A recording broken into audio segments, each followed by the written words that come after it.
In the second unit, current electricity, we will discuss about current, resistance, drift velocity, and the factors affecting the resistance. The physical or external factors and the internal factors of the wire. Students, in this chapter current electricity, first of all we will study about the electric current.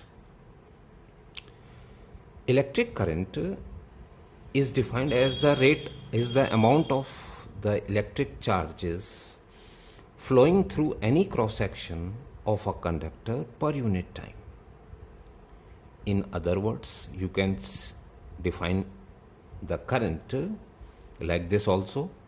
It is defined as the rate of flow of electric charges through cross section of a conductor.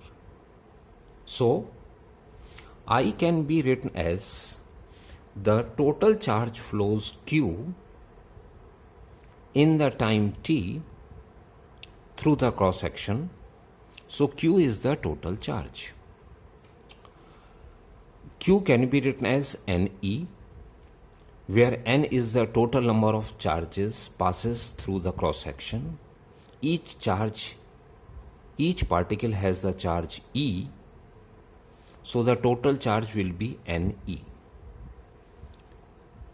So the current can be written as Q upon T or NE upon T. If delta Q charges passes through the cross section per unit time delta T, then the value of the current can be written as delta Q upon delta T. The value of current is called the instantaneous value of current or instantaneous current. Now, very important point regarding the current is that current is a scalar quantity because it does not follow the vector addition law. Simple scalar law is admissible, so current will be treated as a scalar quantity. No doubt the direction electron flows from negative to the positive terminal of a battery, but it does not follow the vector law like this. For example, if 2 ampere current is flowing here, 3 ampere current is flowing here, simply these two current will be added and this current will be of 5 ampere. So here only the scalar property of addition is applicable. Therefore, the current will be treated as scalar quantity. Now, here we discussed that electronic current, just now we discussed, it is the current in the direction of motion of electron, that is from negative to positive, is called the electronic current. But generally we prefer the current in the direction opposite to that of electrons, that is from positive to negative. Remember, in all calculations, in every part of physics, we use this type of current, conventional current, where the current flows from the positive to the negative terminal, and this type of current is called the conventional current. Now, Ohm's law. This law you already studied, students, in class 10th, but this is also in your syllabus. keeping physical conditions constant. Remember, keeping physical conditions constant. Physical conditions constant means like temperature, pressure, strain, etc. Then the current flowing through a conductor is directly proportional to the potential difference V across the ends of the conductor. That is, you can write it as V proportional I. Potential difference and current both are directly proportional. So, in place of proportionality sign, if you use equal and a constant, where R is a constant, and this constant is called the resistance of the resistor, which can be written as R is equals to V upon I, V upon I, volt upon ampere or ohm. So, R has the unit ohm. Now, R is the resistance.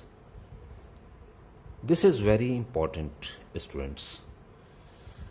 Resistance, the ratio of the potential and current is called resistance, or the hindrance in the path of flow of charges. Hindrance in the path of flow of charges. Here electrons are moving. Electron flows from negative to the positive and they strikes with the ions of the lattice, as a result of which, due to the collision, the hindrance is there. This is called resistance. Resistance of the conductor depends upon some physical factors. Physical factors like length and the area of cross section. These are the physical factors of the conductor. If you increase the length of the wire, resistance of the wire also increases. More number of collisions are there with the electron and the ions, so resistance will also increases. As a result of which, I have written R is proportional to L. Resistance is directly proportional to the length. Next, area of cross section. The resistance of a conductor is inversely proportional to its area of cross section. Here, if you increase the area, more number of charge carriers move, more number of electron moves from negative to the positive, as a result of which, if area increases, resistance will decrease, current will increase. So, resistance and area are inversely proportional to each other. On combining these two, we can write R proportional L upon A by combining these two. In place of proportionality, we use a constant. R is equals to rho L upon A, where rho is called the specific resistance or resistivity. Remember this very important term. R is equals to rho L upon A. Rho is a constant or specific resistance. If length of the wire, if it is unit and area of cross section of the wire is also unit, if L is equals to 1, area is 1, then R can be written as rho from the previous formula. That is, if length of the wire is unit with unit area of cross section, then the value of resistance present in the resistor is called specific resistance. So these two, if these two are unit, then whatever be the value of resistance, it is the value of resistivity. Its unit is ohm meter. So these are the two factors, length and area of cross section. These are the physical factors. Now we will study about the internal factors which affecting the resistance. What are the internal factors? So first of all, to study the internal factor, we will study about the drift velocity.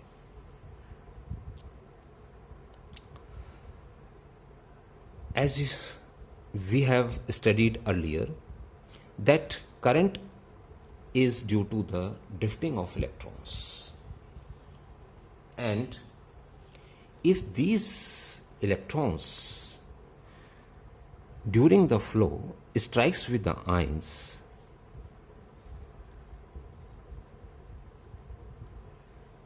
gives resistance. Now the average velocity of the electron in the presence of electric field, because electrons are moving, if we apply some potential difference across the ends of the conductor, here negative terminal is there, positive terminal is there, electrons are moving from negative to the positive. Electrons, remember, these are the electrons. So electrons will move if we apply some electric field between the two ends, and the average velocity of the electron in the presence of electric field between two successive collision, here the electron is moving, it strikes with this ion, again it strikes with this ion. Whatever be the average velocity between two successive collision, this average velocity is called drift velocity, which can be written as Vd here, Vd. So Vd can be written as simple Vd is equals to U plus A into tau, by using the relation V is equals to U plus AT.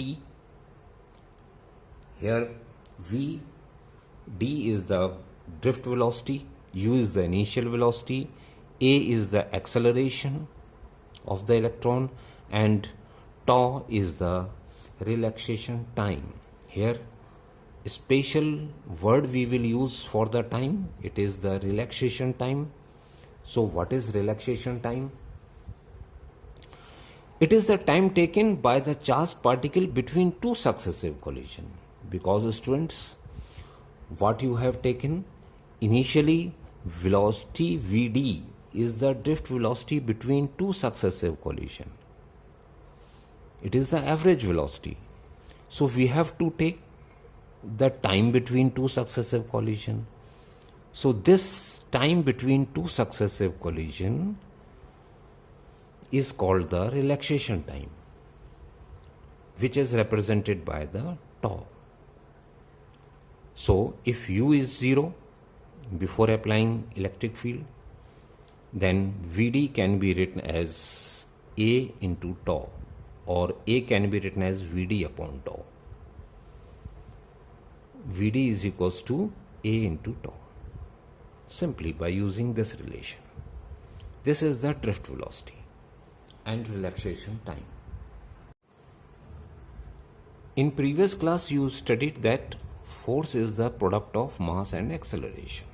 F is equals to m into A. The force on the electron in the presence of electric field can be written as F is equals to minus EE. because it is the definition of electric field. Force experienced by the charge, force experienced per unit charge is called electric field intensity. So F is equals to minus EE. Comparing these two, MA is equals to EE minus EE, or A can be written as minus EE upon M. This is the acceleration developed in the electron between two successive collisions. Now, you know well that Vd is equals to A into tau. If you will put this expression, then Vd can be written as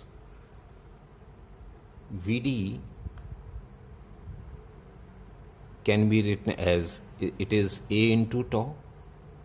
So on substituting value of A, this drift velocity can be written as minus E tau upon M. Put the value of A over here, so the drift velocity comes out to be this, or the magnitude of the drift velocity will be E tau upon M. This is drift velocity. Now, mobility of electrons is also associated with this drift velocity. Mobility mu can be written as Vd upon electric E, that is drift velocity per unit electric field, that is called mobility of the charged particle. Now, if n is the particle density, means number of particles per unit volume, like this. If n is the particle density, small n, number of particles per unit volume, you can see in this diagram also. Here a wire is here with length L and area of cross section. Length L and area of cross section. N is the particle density. Then the volume of this wire will be area into length. So from this relation, it is the small n is the particle density, total number of particles per unit volume. Volume is A into L. So total number of particles will be, by using cross multiplication, n into A into L. Number of particles will be n into A into L. Now we know that I is equals to Q upon T. The expression for the current, Q is written as N into E, where N is the total number of particles into E upon time, same. On substituting the value of total number of particle NaL in place of N, NaL, E is here upon T, and T can be written as length upon velocity, here drift velocity, length upon velocity or drift velocity. Length upon velocity, velocity will be over here, length will be cancelled, so this comes out to be the I is equals to NEAVD. NEAVD. Remember student, this is very important expression for the current. So the value of current is I is equals to NEAVD. Vd is the drift velocity. The drift velocity from the previous relation, E tau upon M. NEA same, VD is EE tau upon M. We have taken the value of the drift velocity EE tau upon M. So I can be written as NE square A V tau upon LM. Why? Because using the relation from the previous chapter, the product of electric field and the distance, here the length of the wire is L, E into L is the potential difference. So E can be written as V upon L. E can be written as V upon L. In place of E, put V upon L. Remaining thing are same. NE square A tau upon M. Only in place of electric field, we have taken this expression. So V upon L. V is here. I will be in the denominator and shift all the remaining things on the other side. V upon I will remain here. LM will goes in the numerator. NE square A into tau. NE square A into tau will come in the denominator. So L upon A will be here same. Remaining things are M upon NE square tau. V upon I using Ohm's law can be written as R. We have this formula also. This formula is the factors. We have already studied about this expression, the factors, external factors, physical factors affecting resistance. So comparing these two expression, R is here, L upon A, rho here M upon NE square tau. So rho can be written as M upon NE square tau. This is very important expression for the resistivity. So this expression give you the internal factors, means mass, charge density, and the relaxation time. Now we will study about carbon resistor. Basically, resistor is a component of an electrical circuit offering certain opposition in the flow of current.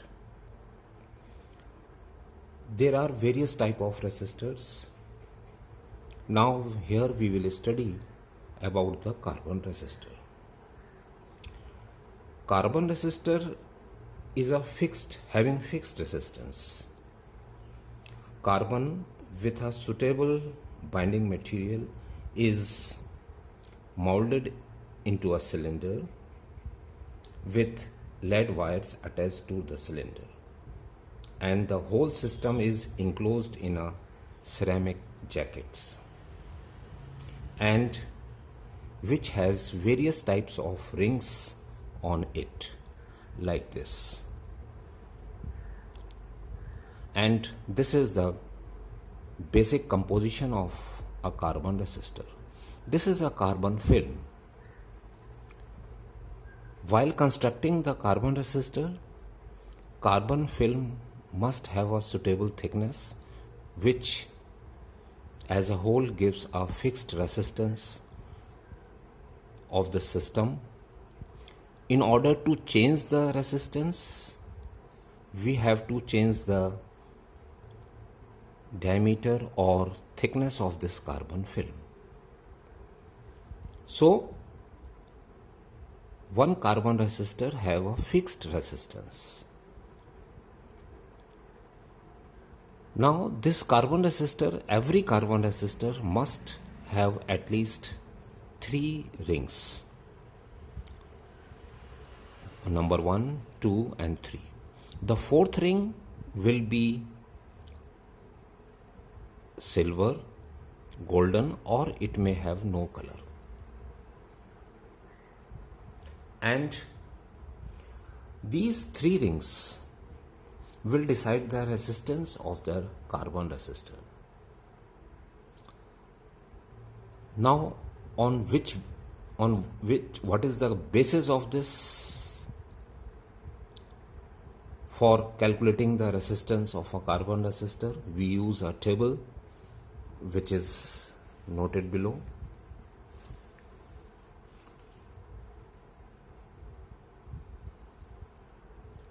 This is a table. These are the colors on the left hand side. These are the code, and this is multiplier. Like this, black color has code 0, brown 1, red 2, orange 3, like this. So this can be, you can remember this table like black brown rod of your gate became very good when given silver color. Once again, black brown rods of your gate, black brown BBR, R means red, of your gate, of your gate, of O orange, your Y gate green, become very good when given black silver color. So on this basis, by using this sentence, we use the first letter and we can remember the complete table and write 0, 1, 2, 3 up to 9. So how we can calculate the resistance of a carbon resistor? See, this is very important. First two colors are taken codes. The first 2 color of the carbon resistor, the rings which are on the carbon resistor, will give you the codes, and the third is taken as multiplier. Fourth one gives tolerance. Fourth one is either golden, silver, or no color. If golden color is the fourth color, then 5% tolerance, silver 10%, no color means 20%. For example, here, this is the example where you can easily understand or you can easily calculate the resistance of a carbon resistor. Let first color is red. This is red color. Second color is yellow. This is yellow color. Orange third color, and fourth color is silver. Red, yellow, orange and silver. So first is red, second is yellow. Now you can see the table. Red has code 2 and yellow has code 4. Remember, red has code 2, yellow has 4 code. Now see, how can you write? You can write 2 and 4. Third color is orange color. The multiplier of orange is 10 is to the power 3. So you can write 10 is to the power 3. Silver, 10% tolerance. So this can be written as 24,000 plus minus 10% ohm. This is the total resistance if the color on the carbon resistor are red, yellow and orange. You can calculate the value of resistance on the basis of colors. If resistance is given to you, for example, you can see here, if 340 ohm is the resistance,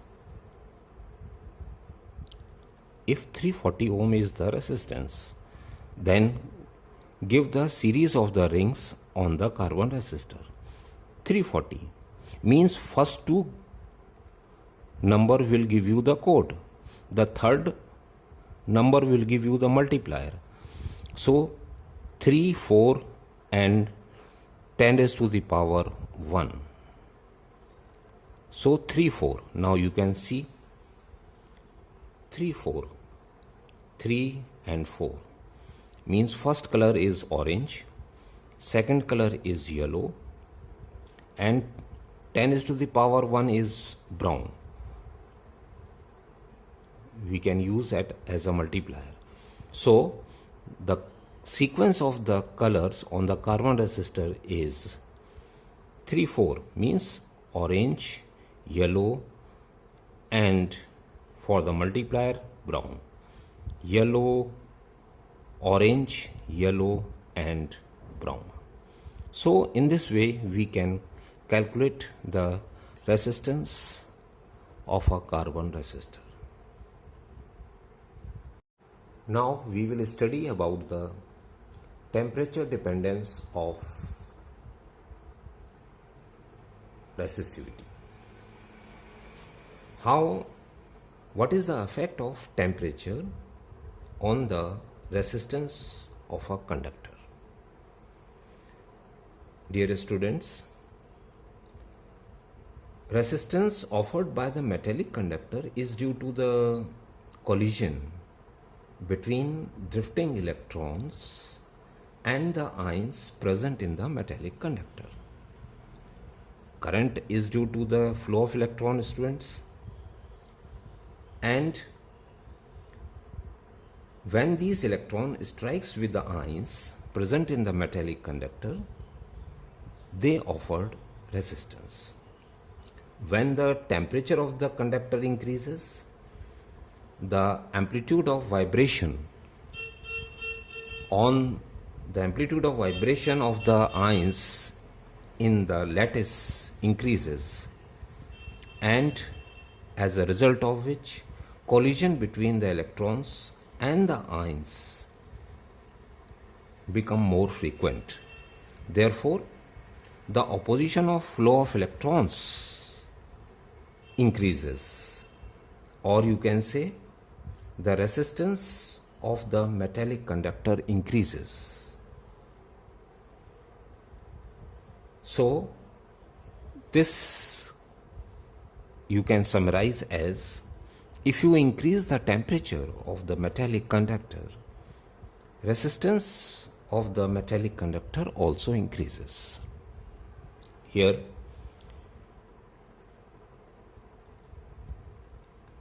on increasing the temperature of the resistance of a metallic conductor increases when the temperature increases. For example, R1 is the resistance at T1 temperature, R2 is the resistance of the wire at temperature T2. Now, increase in resistance can be written as R2 minus R1. When the temperature changes from T1 to T2, then increase in temperature can be written as T2 minus T1. Increase in resistance R2 minus R1, increase in temperature T2 minus T1. So, this can be written as R2 minus R1 is directly proportional to R1 T2 minus T1. This is also increase in resistance, and this is also increase in resistance. Here it is directly proportional, Now R2 minus R1 is equals to a constant, the same R1 T2 minus T1, where alpha is a constant and this alpha is called temperature coefficient. Alpha, remember, alpha is a temperature coefficient. Now alpha can be written as R2 minus R1 from this expression. Alpha will remain here, this will come in the denominator side. Alpha will be R2 minus R1 upon R1 T2 minus T1. Now remember here that this, how can you calculate the unit? This is ohm, change in resistance. This is also ohm, and here temperature. So this can be written as degree Kelvin or degree Celsius. So this can be cancelled. Only the remaining thing is 1 upon degree Celsius or 1 upon degree Kelvin. Now remember some important points about the alpha. Alpha is the temperature coefficient. Remember, alpha is a temperature coefficient. So temperature coefficient of resistance. For definition of alpha, change in resistance per unit original resistance per degree rise in temperature. You can define through this formula change in resistance per unit original resistance per unit degree Celsius. So this can be written as alpha.